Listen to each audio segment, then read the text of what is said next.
જામનગરનું MP Shah municipal town hall છેલ્લા ઘણા સમયથી રિનોવેશનને કારણે બંધ હતું, પરંતુ હવે ટાઉન હોલના નવીનીકરણનો પ્રોજેક્ટ પૂર્ણતાને આરે છે.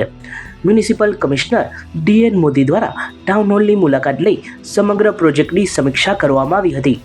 આ તકે તેમની સાથે સિટી એન્જિનિયર ભાવેશભાઈ જાની, કન્સલ્ટન્ટ આર્કિટેક્ટ સચિનભાઈ વ્યાસ તથા નગરના પ્રસિદ્ધ રંગકર્મી વિરલભાઈ રાજ સહિતના તજજ્ઞો જોડાયા હતા.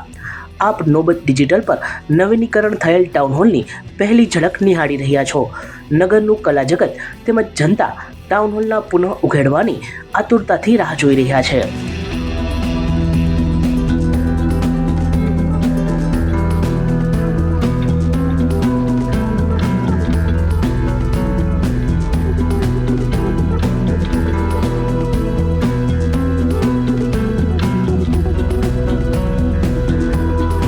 સચોટ સમાચારો સૌથી ઝડપી મેળવવા માટે અમારી ચેનલને સબસ્ક્રાઇબ કરો.